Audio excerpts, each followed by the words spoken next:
سيدنا محمد وعلى آله وصحبه أجمعين.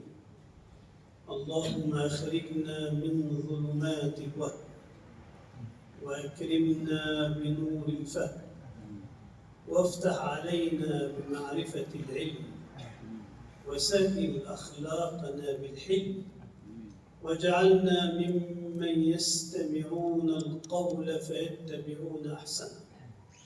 وبعد، فجزى الله من تسبب في هذه المجالس الطيبة، وبارك الله في الشيخ زكي على هذه الاستضافة المباركة، وبارك الله في الشيخ بيطة، وجزاكم الله جميعا خير الجزاء. لا أطيل لأن الوقت يداهمنا، وقد بلغت أنه لا ترجمة لأنكم تعرفون العربية، وأحفادي الصغار الذين ربما لا يدركون فإنهم يستمعون إلى لغة عربية ويعودون بعد انصرافي إلى الأساتذة يوضحون لهم ما أشكل عليه. قبل أن أدخل في صلب الكتيب أحب أن أقول كلمتين. الكلمة الأولى: لماذا الورقات في ثوبها الجديد؟ منذ أكثر من 30 سنة كنت أقوم بشرح ورقات إمام الحرمين الإمام الجويني رضي الله عنه وأرضاه، وكنت أنتقد فيها أشياء كثيرة من حيث الترتيب، ومن حيث التعاريف، ومن حيث التقسيمات، وكان هناك مسائل كثيرة خلاف ما حرر في كتب أصول الفقه. فكان الطلاب والباحثون من الشافعية يعودون إلى السبب أنني حنفي ومتحامل على إمام الحرمين رضي الله عنه وأرضاه، وليس الأمر كذلك. لذلك ألفت أو كتبت الورقات في ثوبه الجديد تحاشيا لكل النواقص، أو إن صح الكلام المعايب التي كانت في ورقات إمام الحرمين، وقد ذكرت ذلك في بداية الكتاب. والأمر الثاني: عندما أقدمت على كتابة هذه الورقات كنت كما يقولون أقدم رجلا وأؤخر أخرى. من هذه الورقات لأبي عاصي بجوار إمام الحرمين؟ وسيتكلم الناس: من أين الثرى من الثريا؟ وهكذا. وكان عندي طالب باريسي من النجباء ومن العلماء، وقد عاد هذا العام إلى بلده بعد أن حصل على درجة الامتياز في كلية الشريعة والقانون، فكنت أستشيره لذكائه ولنجابته. فكان يقول لي: نحن مع ورقات إمام الحرمين. ثم لما طبعت فقال لي: أحفظ الاثنين معا. ثم بعد شهر قال: هذه تغني عن ورقات إمام الحرمين. وطبعت الآن، أعتقد وصلت إلى الطبعة 8، وانتشرت في مصر وفي خارج مصر.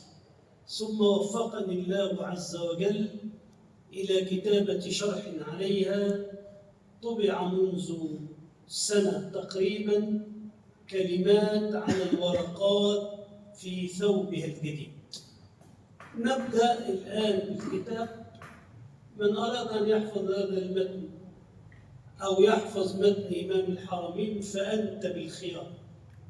هذا الأمر على سبيل الإباحة، والإباحة مجرد الإذن تحفظ. المهم أن تحفظ شيئا في بداية طلب علم أصول الفقه. الآن يقرأ الشيخ بيطة، وأنا أيضا أعلق سريعا، لأن التعليق على المسائل باستفاضة وبالأدلة وبالمناقشة هذه تحتاج إلى 5 محاضرات أو 6 أو 4 إلى آخره. نحن سنلقي عليكم محاضرتين، محاضرة أولى ثم نستريح ثم نعود، لأن سفرنا اليوم بعد المغرب. تفضل.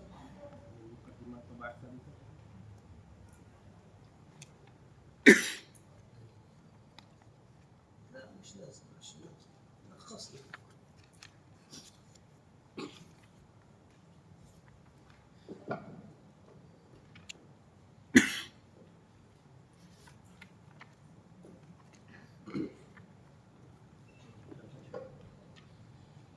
بسم الله الرحمن الرحيم. قال المؤلف حفظه الله ونفعنا الله بعلومه في الدارين آمين. معنى أصول الفقه وموضوعه وغايته. أنتم أعتقد أنكم تعلمون أن هناك مبادئ لأي علم من العلوم تسمى لدى العلماء بالمبادئ العشرة.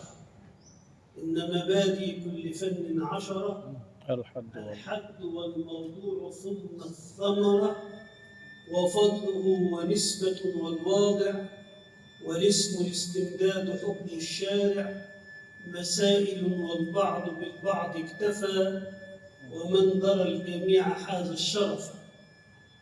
إلا أن المتأخرين من العلماء يقتصرون على 3 أشياء هي من الأهمية بمكان.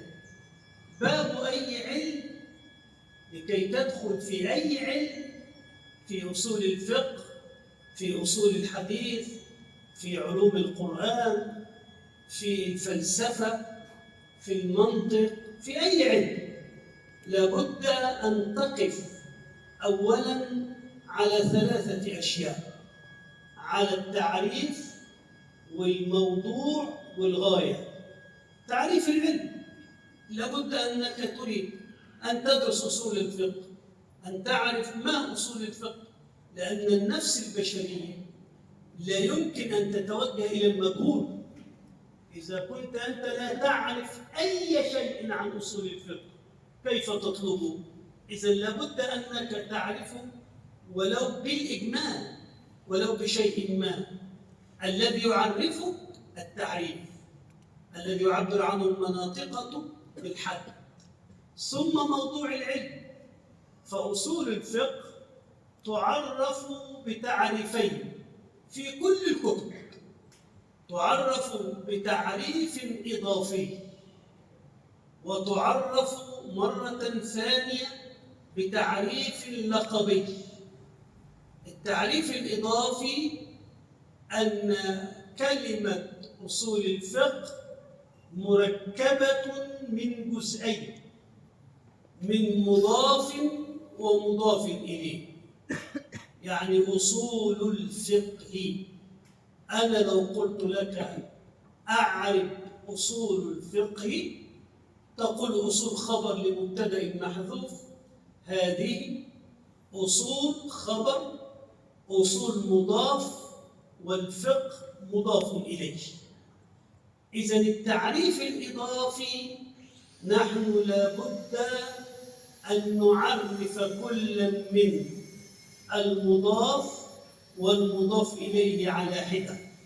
يعني نعرف كلمة أصول وحدها ونعرف كلمة فقه وحدها. فكلمة أصول في اللغة كما لا يخفى عليكم جمع أصل، والأصل في اللغة ما يبنى عليه غيره أو ما تفرع عنه غيره.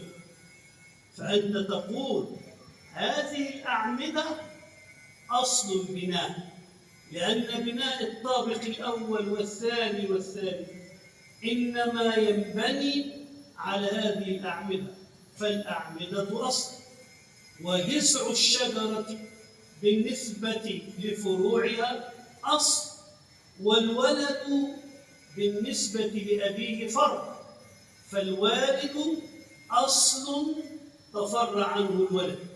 هذا كلام لغوي. أما كلمة الأصول والتي هي جمع أصل في اصطلاح الأصوليين فتطلق بالاشتراك على عدة معاني.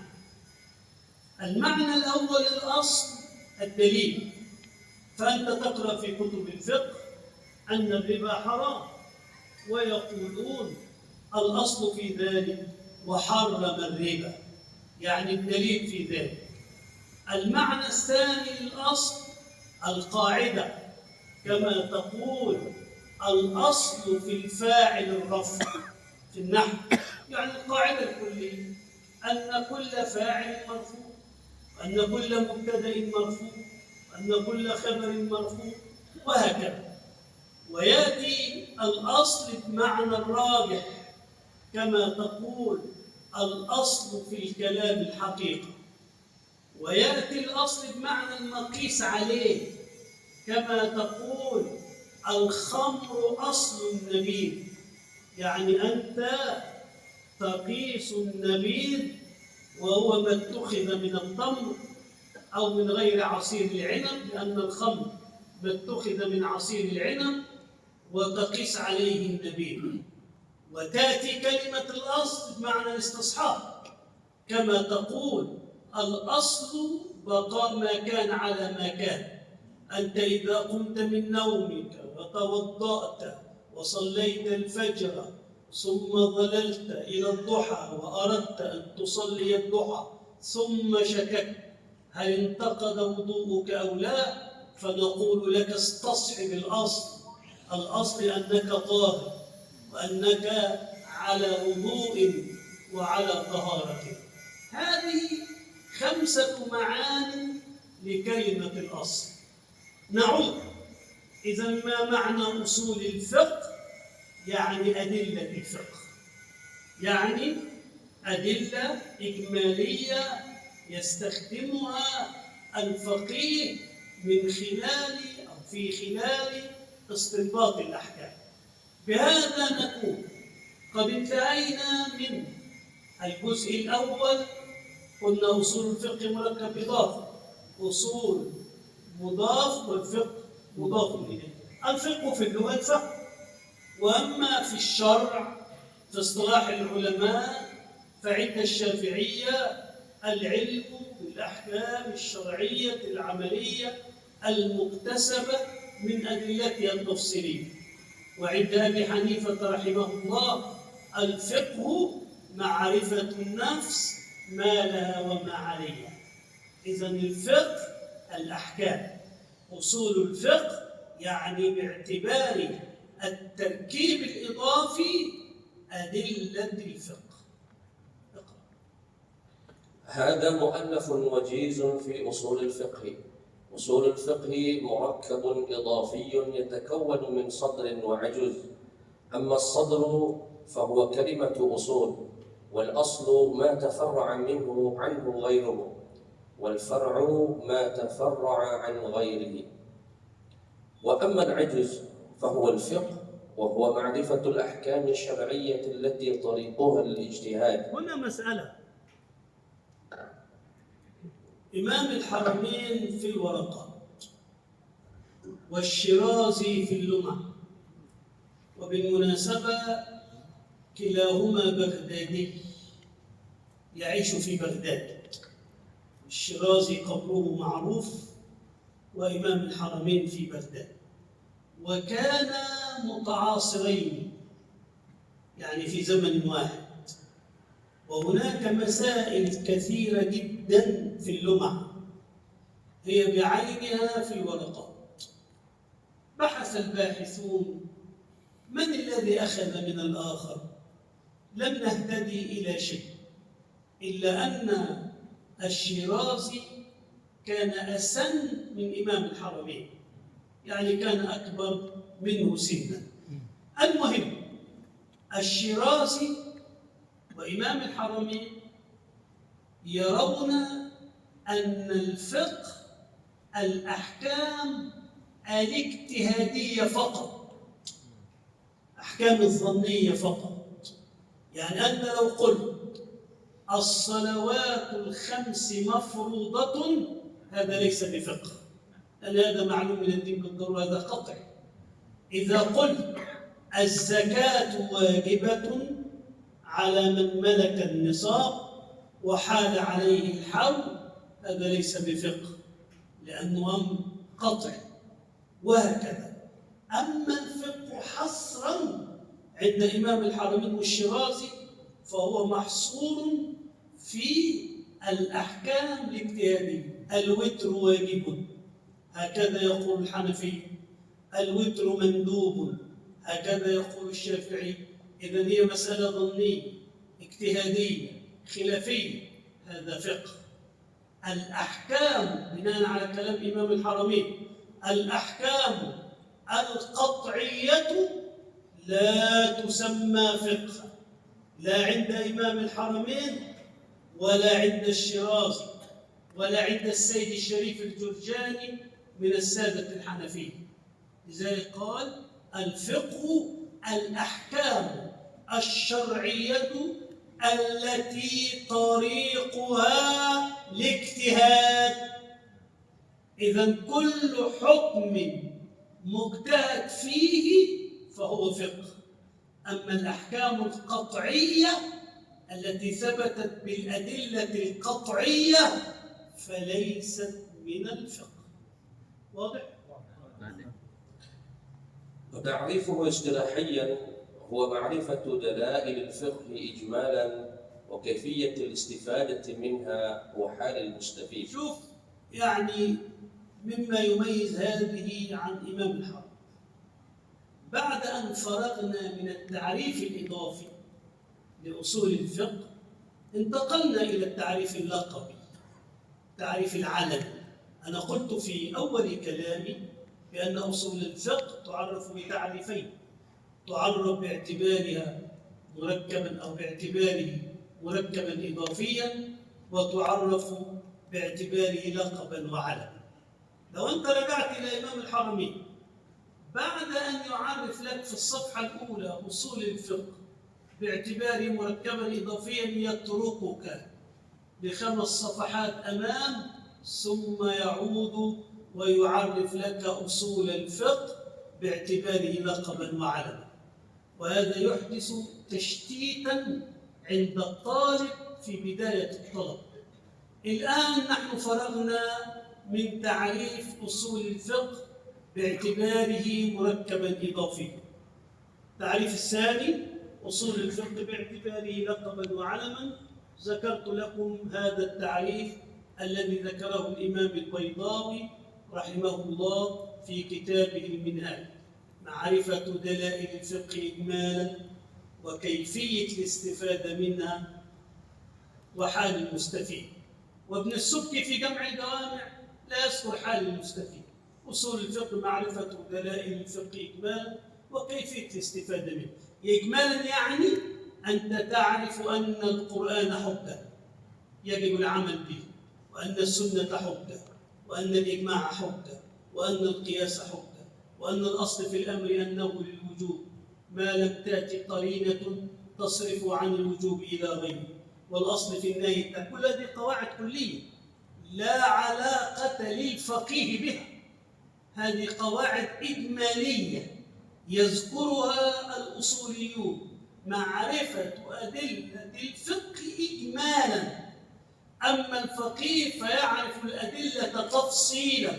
الفقيه يقف عند قوله أقيموا الصلاة ويبحث في فرضية الصلاة.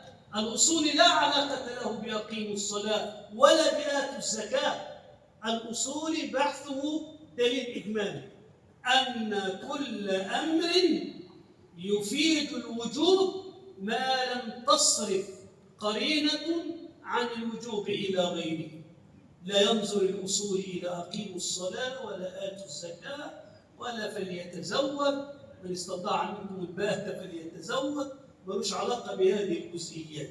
فقيه يضع الخريطة العامة للاستنباط، معرفة دلائل الفقه وكيفية الاستفادة عندما تتعارض الأدلة. وسيأتي في آخر الباب عندما يتعارض القطع مع الظن فإننا نقدم الدليل القطعي على الظن، يتعارض المتواتر مع الآحاد فإننا نقدم المتواتر، إلى آخر ما سيذكره في الفقه.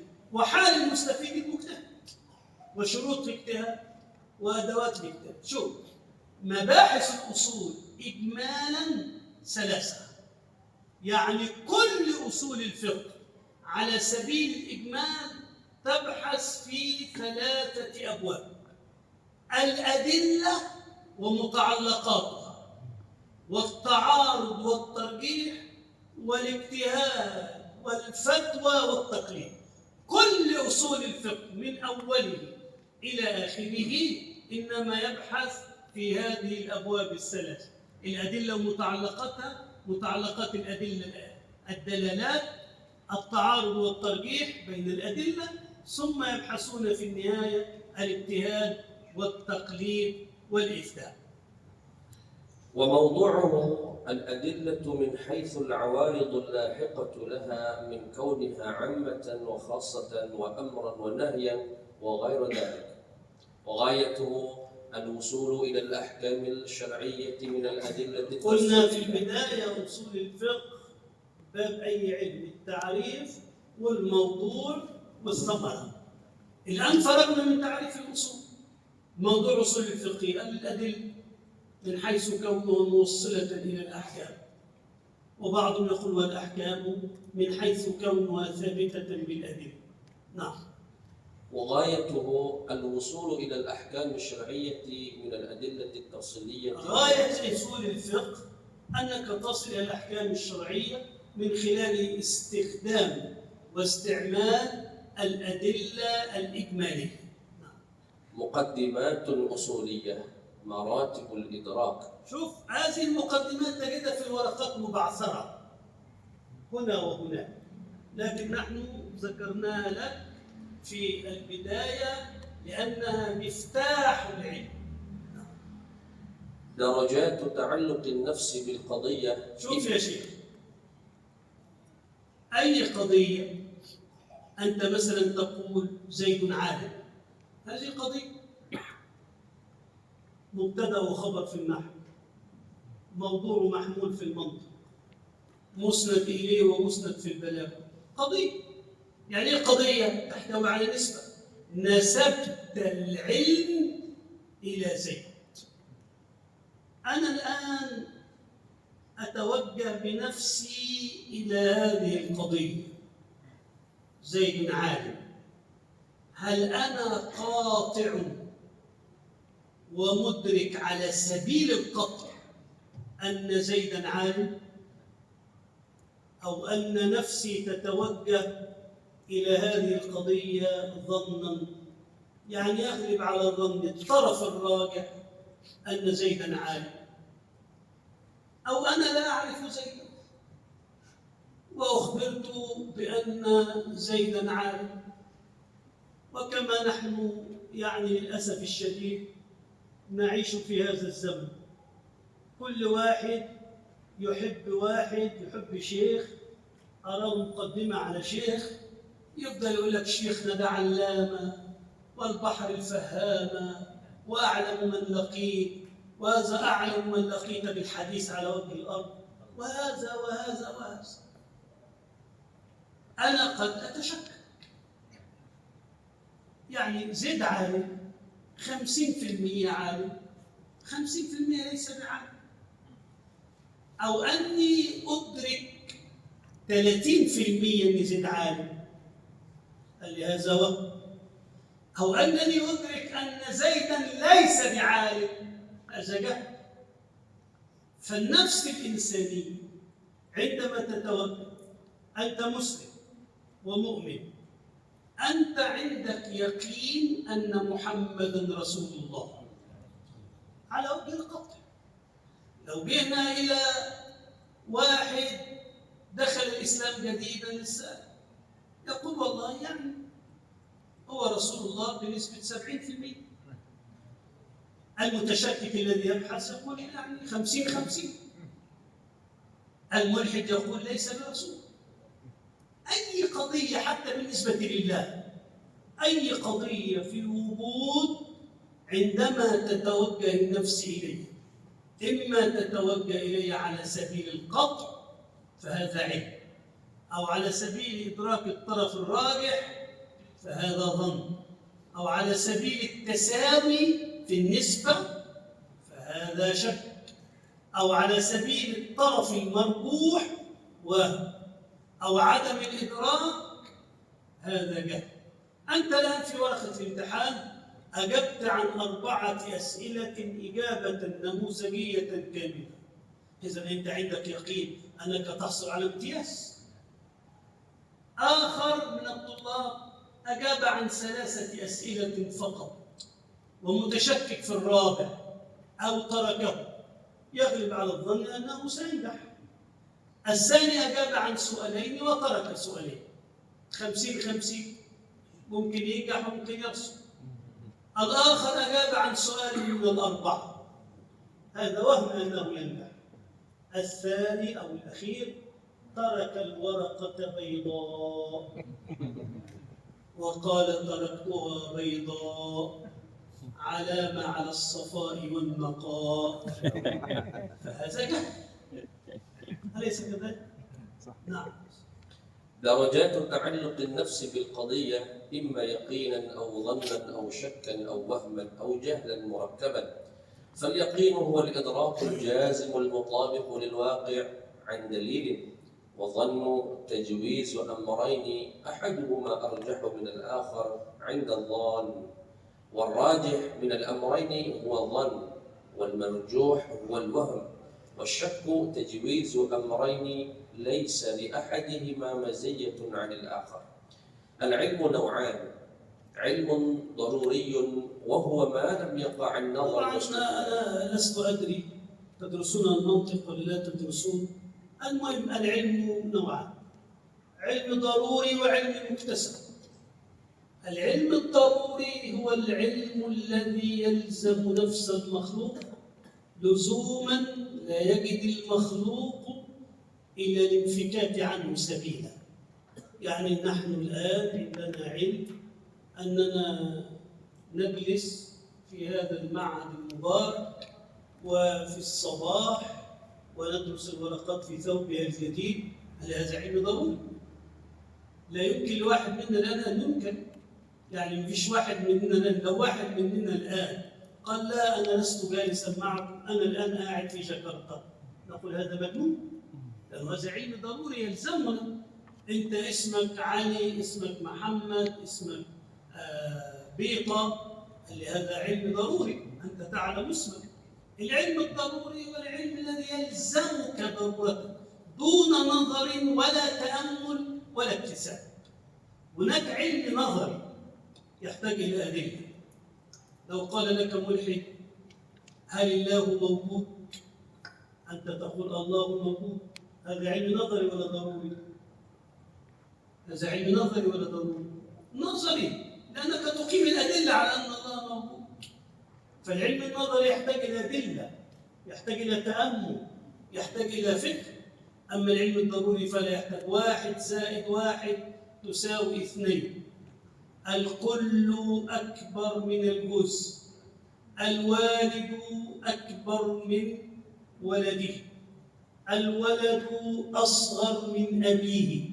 كل ده علم ضروري لا يحتاج إلى تأمل ولا يحتاج إلى نظر ولا يحتاج إلى استدلال. نعم. العلم نوعان: علم ضروري وهو ما لم يقع عن نظر واستدلال، كالعلم الواقع بإحدى الحواس الخمس التي كل علم ينتج عن الحواس الخمس ضروري. الحواس الخمس: ترى، تشم، تسمع، تلمس، ده علم ضروري. أنا الآن بيدي عصا، هذا علم ضروري. لأني أمسك بها، وبالنسبة لك علم ضروري أنك تراها بعينك. فكل علم، العلم الضروري ينتج من التواتر والحواس الخمس. دي قاعدة، علم الضروري ينتج من التواتر ومن الحواس الخمس. نعم. التي هي السمع والبصر والشم والذوق واللمس. وعلم مكتسب وهو الموقوف عن النظر والاستدلال. وأما النظر فهو الفكر في حال المنظور فيه للوصول إلى المطلوب. أنت الآن تريد أن تعرف، قال فيلسوف العالم قديم أزل، وأنت سني متكلم تقول العالم حادث، فلا بد أن تنظر في المقدمات. تقول العالم متغير، وكل متغير حادث، فالعالم حادث، فتأتي هذه النتيجة بعد نظر وفكر وتأمل واستدلال. نعم. وأما الاستدلال فهو طلب الدليل الموصل إلى المطلوب. لأنك تعرف في الصرف أن السين والتاء للطلب، فالاستدلال طلب الدليل. نعم. وأما الدليل فهو ما يتوصل بصحيح النظر فيه إلى مطلوب خبري. أنت تتأمل في الدليل، تأملت في العالم متغير وكل متغير حادث، فوصلك إلى حدوث العالم. والمقابل للعلم هو الجهل، وهو نوعان. الجهل نوعان: جهل بسيط. ما معنى جهل بسيط؟ عدم العلم. قلت لك متى كانت غزوة بدر؟ قلت لي في السنة 9. هذا جهل مركب. لكن قلت لك متى كانت غزوة بدر؟ قلت لا. هل هذا جهل بسيط؟ فالجهل البسيط أنك لا تعلم. أنا قلت لك الآن معي محفظة في جيبي، قلت لك ما بداخلها؟ قلت لا. هذا جهل بسيط. لكن لو قلت بداخلها ألماس وذهب وياقوت ومرجان، قال لي هذا جهل مركب. إنك تجهل وتجهل. خليل بن أحمد يقول الرجال 4: رجل يدري ويدري أنه يدري فذلك عالم فاسألوه، ورجل لا يدري ويدري أنه لا يدري فذلك جاهل فعلموه، ورجل يدري ولا يدري أنه يدري فذلك غافل فنبهوه، ورجل يدري لا يدري ولا يدري أنه لا يدري فذلك مكابر فعلموه. الرجال 4، كذا يقول الخليل بن أحمد العالم اللغوي الكبير. جهل بسيط وهو عدم العلم بالشيء، وجهل مركب وهو إدراك الشيء على خلاف ما هو به في الواقع.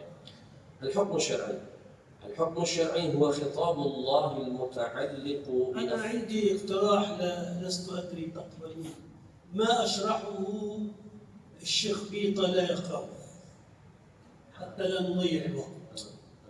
يعني هو يقرأ يفتح علينا بالكلام نشرح ثم نذهب إلى ما بعد، لأن ما يقرأ وأنا أكون قد شرحته فكأننا نضيع الوقت. هل توافقون على هذا؟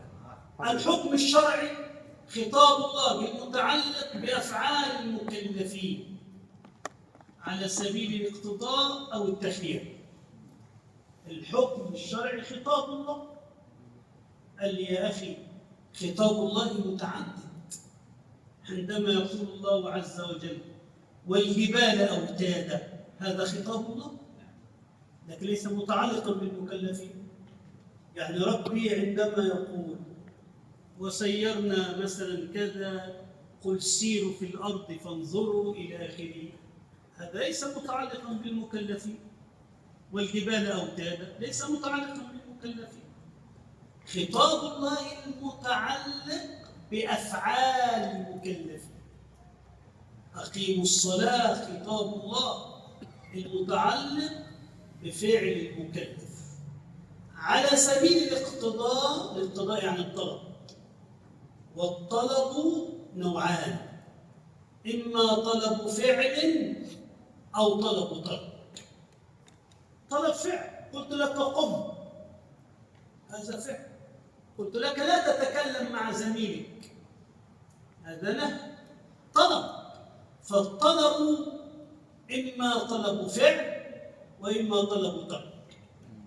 فإن كان طلب الفعل جازما فوجوب أقيموا الصلاة، وإن كان غير جازم فند كصلاة الوتر.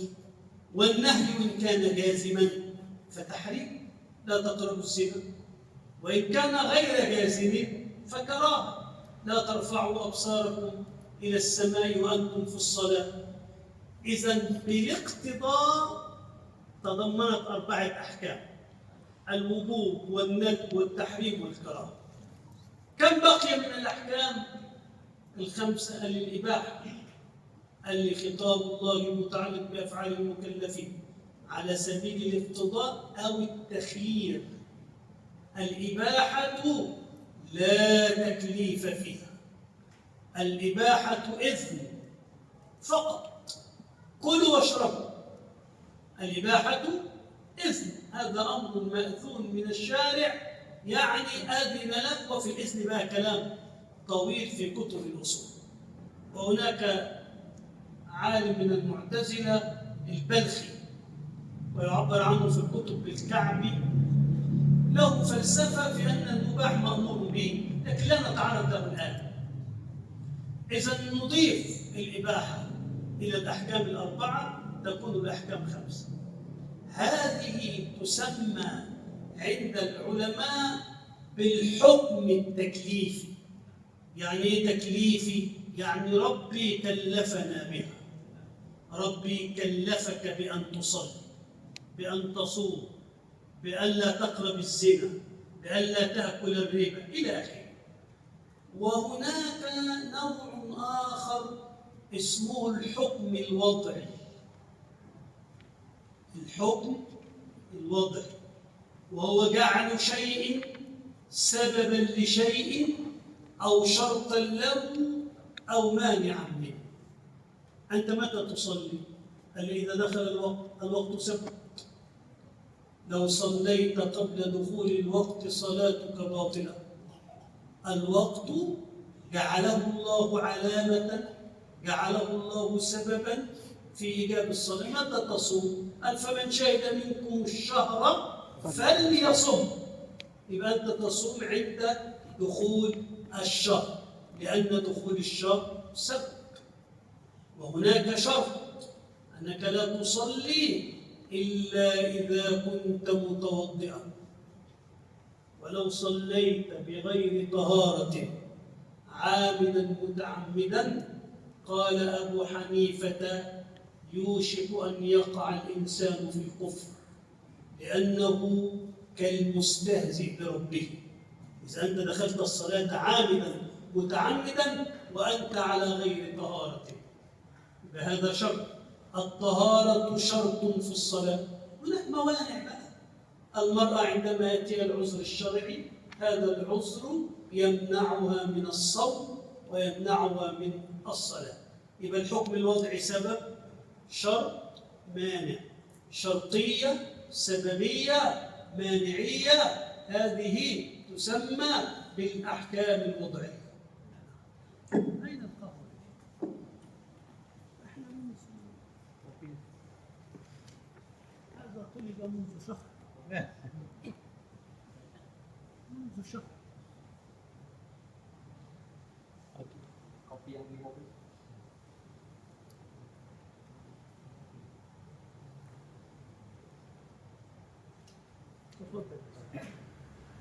بقي الصحيح والباطل. والصحيح ما يتعلق به النفوذ ويعتد به عبادة كان أو الصحيح ما يتعلق به النفوذ. بيع صحيح نافذ.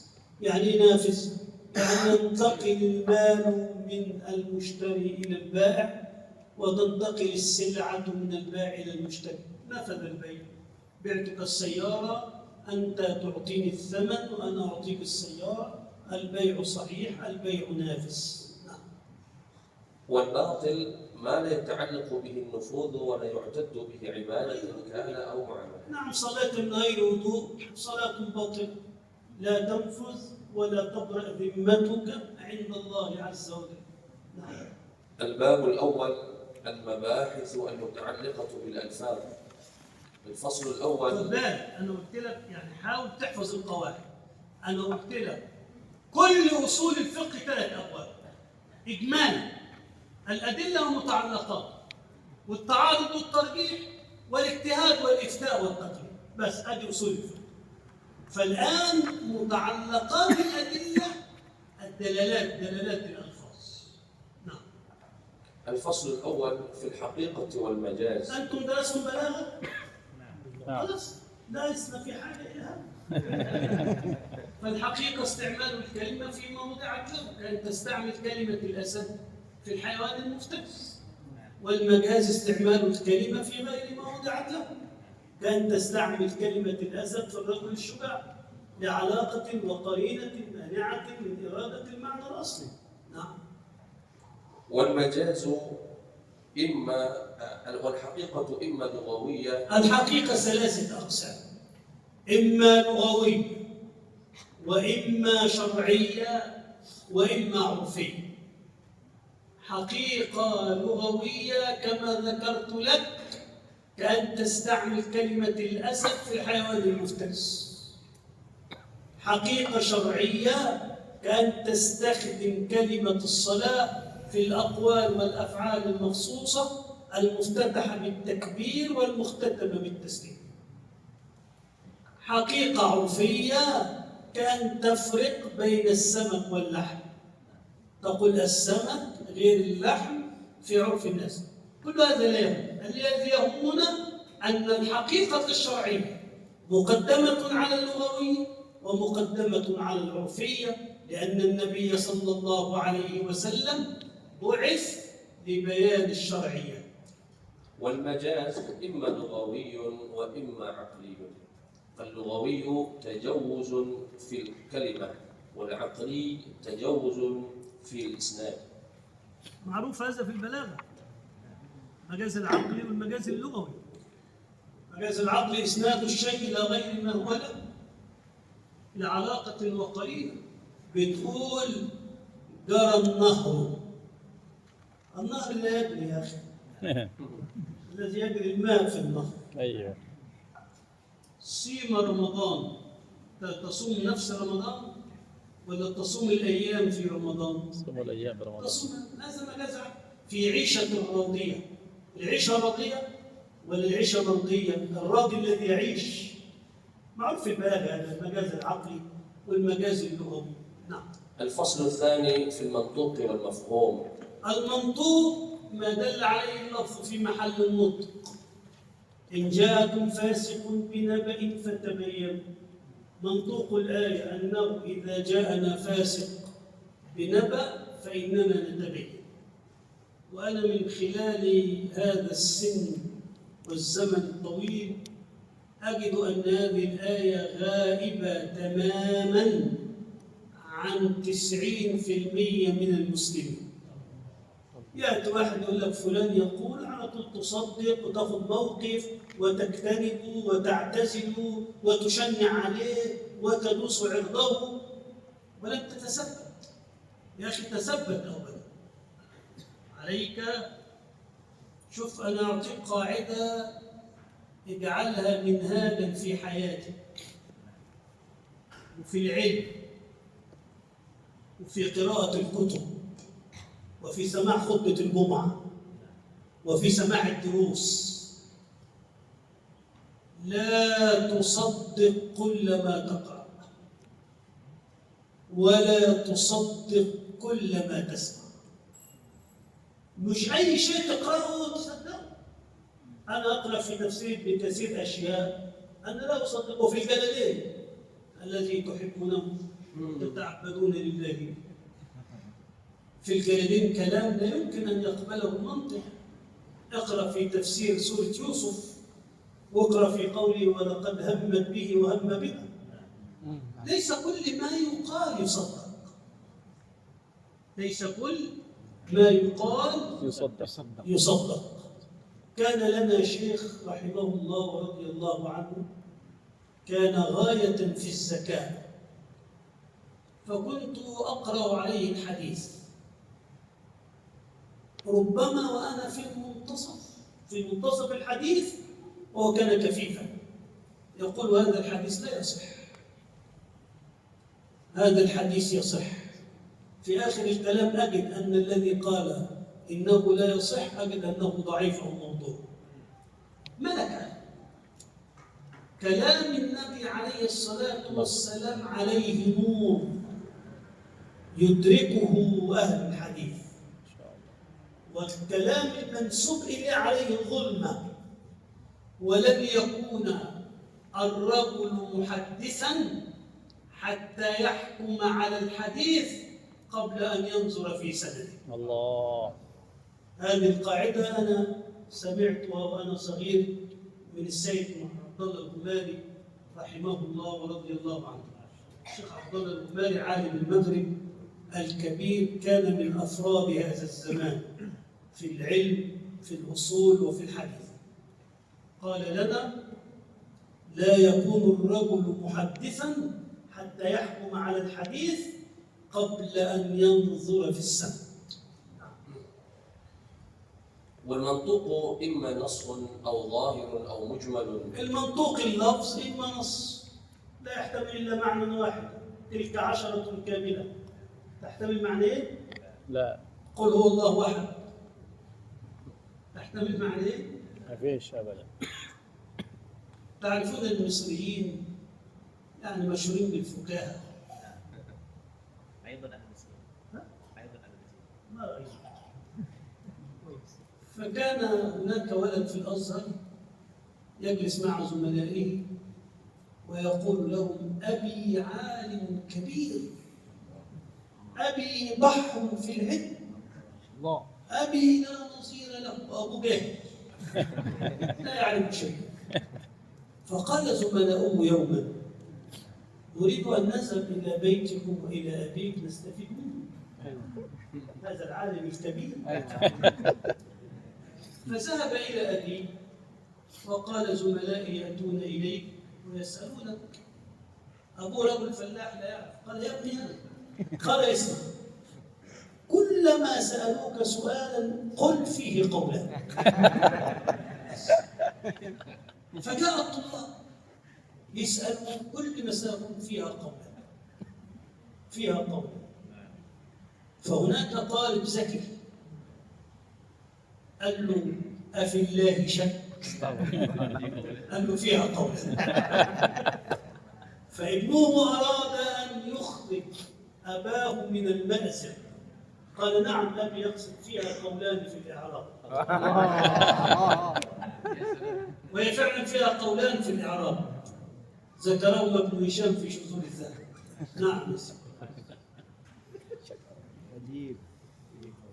وأما المفهوم فإما مفهوم موافقة. المفهوم ما دل عليه لفظ لا في محل النطق.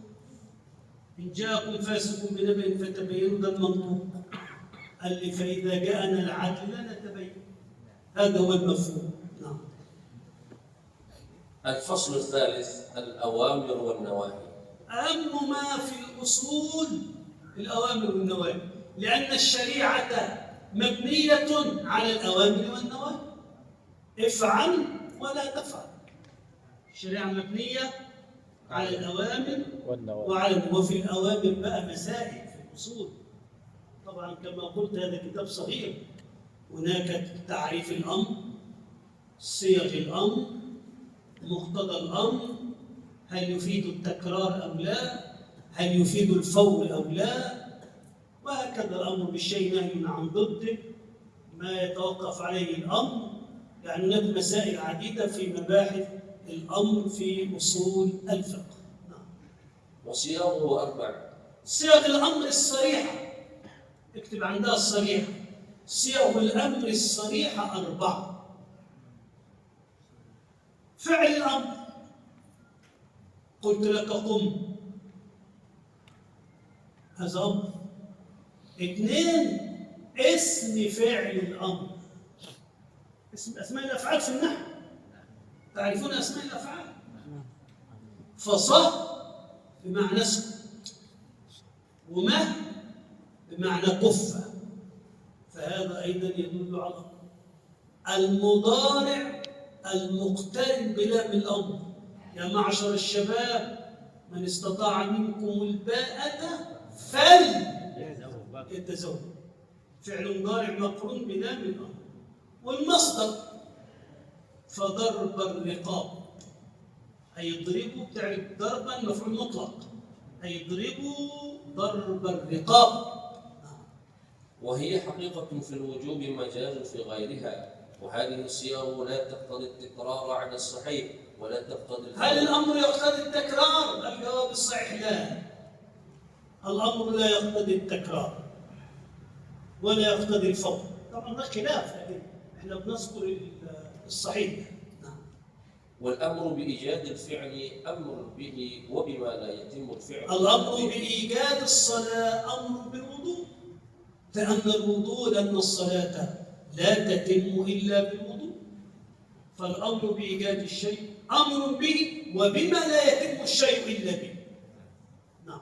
والأمر بالأداء، شوف يا شيخ، أهم شيء في العلم لكي تكون عالما في مستقبل الأيام الاهتمام بالقواعد الكلية في العلوم، تهتم بأصول الفقه، تهتم بالمنطق، تهتم باللغة، ودعوكم من الوعظ الذي لا يقدم ولا يؤخر ولا يفيد.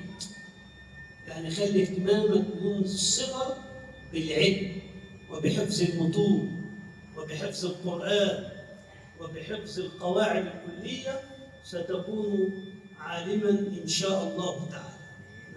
والأمر بالأداء ليس أمرا بالقضاء بل دلوقتي الأمر بالأداء، الشارع أمرك أن تصلي في الوقت، أليس كذلك؟ نعم. تصلي في وقت الظهر، تصلي صلاة الظهر، فأنت صليت صلاة الظهر، هل هذا أمر بالأداء؟ طيب إذا خرج الوقت ولم تصلي فإنك ستصلي الظهر بعد وقت الظهر، هذا قضاء، لأن الأداء فعل العبادة في وقتها المقدر لها شرعا، والقضاء فعل العبادة بعد الوقت المقدر لها شرعا.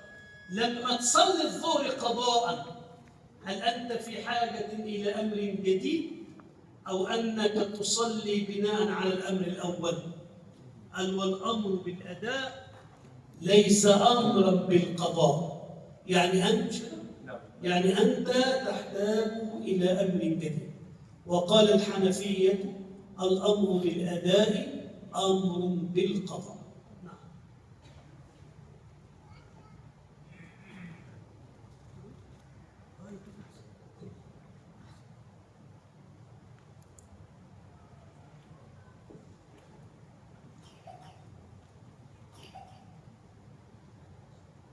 تمام، السلام، هذا هو الكلام. من الصبح يا شيخ قول.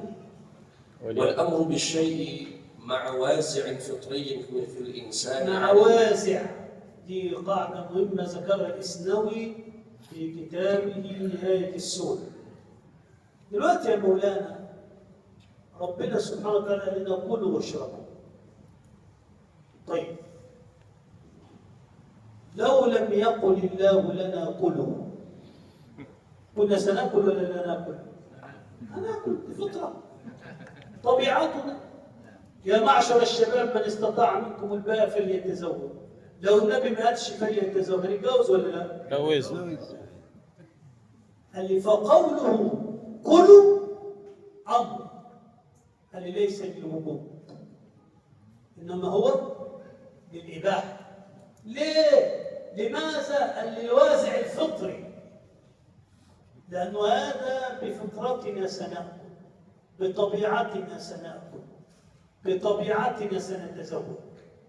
فهذه القاعدة الجليلة نبه عليها الشيخ الإسنوي في كتاب نهاية السور. نعم. من يدخل في الأمر ومن لا يدخل؟ طبعا من الخطاب، احنا قلنا الحكم خطاب الله، وقلنا ان الامر اللي هو طلب الفعل، الامر طلب الفعل. عندما يأمر الله من الذي يدخل ومن الذي يدخل؟ يعني الله قال اقيموا الصلاه، المجنون يدخل؟ فاقد العقل يدخل؟ الصبي يدخل؟ الكافر يدخل؟ على خلاف بقى عند الشافعي. نعم. والأمر بشيء نهي عن ضده من جهة المعنى. إذا قلت لك قم فقد نهيتك عن القعود من حيث المعنى لا من حيث اللفظ. قلت لك قم نهيتك عن القعود بس مش من حيث اللفظ، من حيث المعنى، لأنه لا يمكن أن يتحقق القيام وأنت قاعد. نعم. والنهي هو القول الطالب للترك بلا علو. شوف الأمر والنهي. النهي على وزن الأمر، الأمر القول الطالب للفعل، النهي القول الطالب للترك. لا تقربوا الزنا، هذا نهي أليس كذلك؟ طالب بالانكفاف أو بالكف عن الفعل. وهي حقيقة في التحريم ومجاز في غيره. الأصل في النهي أنه للتحريم ما لم تصرف قرينة عن التحريم إلى غيره، كما أن الأصل في الأمر أنه للوجوب. ومجيء النهي لغير التحريم مجاز، ومجيء الأمر لغير الوجوب مجاز، لأن الأمر ده له في القرآن كما ذكر الكتب الكبيرة 36 معنى. اقرأ القرآن بقى، ذوق إنك أنت العزيز الكريم للوجوب.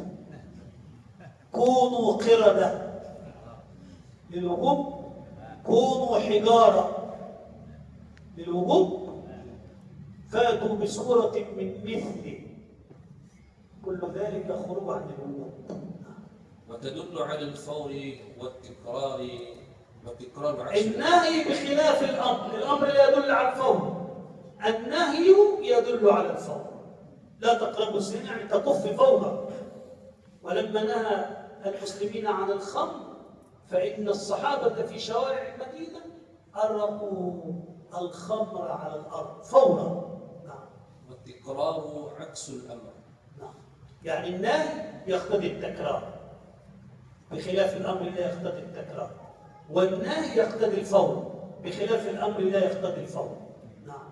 والمنهي عنه إما أن يكون عبادة أو معاملة، فإن كان عبادة فالنهي يدل على الفساد، سواء أكان النهي لعينها أم لأمر. دلوقتي الشارع نهاك أو نهى المرأة أن تصلي حالة الدورة الشرعية، فإذا صلت المرأة صلاته فاسدة وباطلة في ذات الصلاة. نعم. أما إن كان النهي خارجا عن العقد دلوقتي الشارع نهاك أن تعقد عقد بيع وقت صلاة الجمعة. إذا نودي للصلاة من يوم الجمعة فاسعوا إلى ذكر الله وذروا البيع. يبقى أنت إذا عقدت عقدا وقت صلاة الجمعة عند جماهير العلماء العقد صحيح لكنك آثم عند الله عز وجل، خلافا للحنابلة الذين يقولون بأن العقد باطل. نعم. الفصل الرابع العموم والخصوص.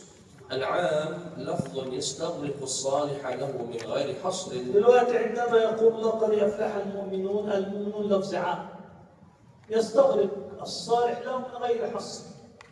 كم المؤمنون؟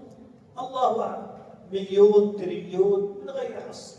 يبقى العام اللفظ المستغرق لأفراده من غير حصر.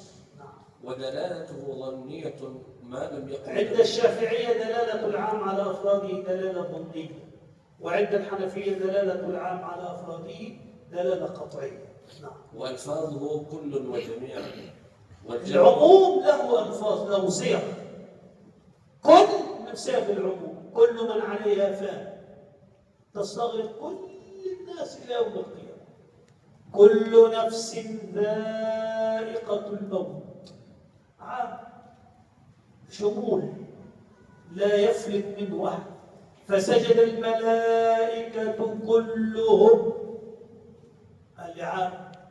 فعندما ترى كلمة كل تدل على العموم، كلمة جميع كما قال فسجد الملائكة كلهم أجمعون يبقى تدل على العموم. والجمع إذا كان مضافا أو محل بآل كل جمع محلى بالألف واللام يفيد العموم. قد أفلح المؤمنون، جمع محلى بالألف واللام. إن المسلمين والمسلمات والمؤمنين والمؤمنات اللعام، لأنه جمع محلى بالألف واللام. أو الجمع المضاف يوصيكم الله في أولادكم. أولاد جمع مضاف يفيد العموم، والمفرد المحلى بأن يفيد العموم، والمفرد المضاف وإن تعدوا نعمة الله نعمة مفرد مضاف تفيد العموم. الخاص وهو ما لا يستغرق أفراده من حصر، والتخصيص قصر العام على بعض أفراده. التخصيص قصر العام على بعض أفراده. ربنا قال والعصر إن الإنسان لفي خسر. عام الألف واللام في الإنسان الاستغراق أو للجنس عام. ثم قال إلا الذين آمنوا. وفي قاعدة في أصول الفقه الاستثناء معيار العموم. الاستثناء معيار العموم يعني ميزان العموم. كلما رأيت استثناء فهذا يفيد أن الكلام قبل الاستثناء كلام عام. والعموم أهم صيغة في العموم كلما رأيت كلمة كل هذا عموم يعم الأفراد. قالوا يا رسول الله أقصرت الصلاة أم نسيت؟ كل ذلك لم يكن يعني لا قصرت ولا نسيت. فقالوا له بل بعض ذلك قد كان. نعم. وهو ينقسم إلى متصل ومنفصل. المخصص إما متصل وإما منفصل.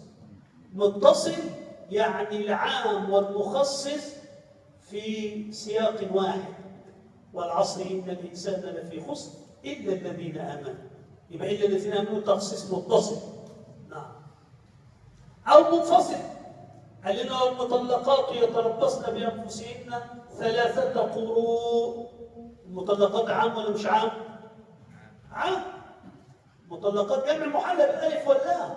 كل جمع محلى بالألف واللام يفيد العموم. فلما قالوا المطلقات ده عام، السؤال هل كل مطلقة تتربص 3 قروء؟ الجواب لا. هناك مخصصات في القرآن الكريم. المرأة التي عقد عليها ولم يدخل بها فما لكم عليهن من عدة تعتدونها، والمرأة التي يئست من المحيض، والمرأة الحامل عدتها 4 أشهر و10. كل هذه مخصصات لكنها منفصلة. منفصلة يعني جاءت في نص آخر. نعم يا سيدي. الفصل الخامس المطلق والمقيد. المطلق ما دل على الماهية من غير قيد. إن الله يأمركم أن تذبحوا بقرة. بقرة مطلق. إيه الفرق بين المطلق والعام؟ طبعا هناك بقى دقة، بس ده عايز بقى لما نكبر شوية. الكتاب ده كتاب صغير. في فرق بين المطلق والعام. بداية العام أفراد. أفلح المؤمنون، مؤمن مؤمن مؤمن مؤمن مؤمن مؤمن مؤمن. إن الله يأمركم أن تذبحوا بقرة مش عام. لأن الله لم يأمر بني إسرائيل أن يذبحوا كل البقر. إنما هو في السوق مثلا في 100 بقرة، هو يريد بقرة من 100 لكنها غير محددة. إما هذه أو مش كل البقر. يعني شفت العموم؟ العموم استغراق أفراد. كل فرد يدخل تحت اللفظ العام. إنما المطلق لا يتحقق بفرد واحد. ولذلك الشافعي يقول المطلق عموم بدلي. بدلي يعني إيه؟ يعني هذا أو هذا أو هذا أو هذا. واضح؟ المقيد ما قيد بقيد زائد. لما بنو إسرائيل قالوا لموسى ادع لنا ربك يبين لنا ما هي، قال إنه يقول إنها بقرة صفراء. إذا أصبحت البقرة التي تكسب لابد أن تكون مقيدة بلون صفراء. شددوا فشدد الله عليهم. نعم. الفصل السادس: المجمل والمبين. المجمل الذي مراده اختفى. هو في معاني احنا مش عارفين المعنى المراد، زي اللفظ المشترك. لما العين لفظ مشترك، نحن لا نعرف المراد من المجمل حتى يأتي البيان من الله أو من رسول الله. والمبين هو ما به تتضح الدلالة من قول أو فعل. لما لا أقيموا الصلاة مجمل، كيف نصلي لا نعرف، إلى أن جاء صلى الله عليه وآله وسلم وقال صلوا كما رأيتموني أصلي. الفصل السابع: الظاهر والمؤول. خلاص، الظاهر هو الذي يظهر المعنى من اللفظ، ما دل على معناه دلالة راجحة. المؤول هو الذي يكون في قبال الظاهر، يعني اللفظ الظاهر وأحل الله البيع وحرم الربا. الظاهر حل البيع وحرمة الربا، ده ظاهر اللفظ، هذا هو معنى الظاهر. اقرأ. والتأويل حمل اللفظ الظاهر على المعنى المحتمل المرجوح بدليل، كأن تحمل لفظة الأسد على الحيوان على الرجل الشجاع بدليل أنك تقول رأيت أسدا يضرب بمدفعه. نعم. الفصل الثامن: الناسخ والمنسوخ. كده أخذنا وقت قد إيه عشان ما نسكتش أحسن شوية. نستريح شوية. الفصل الكام؟ الثامن. أنا عارف. تحبوا تستريحوا شوية ونكمل ولا نواصل؟ نواصل الناس ونسوق. هذا رأيك؟ شوف الأخ زكي، نستريح ولا نواصل؟ لا حسن، عشان أنا أريد استيعاب، يعني أنا لا أريد، أنا عندي الكيف أولى من الكم. الكيف أولى من الكم. نستريح ساعة كاملة. خلاص نبدأ بعد صلاة الظهر. وصلى الله عليه وسلم. الله وسلم عليه وعلى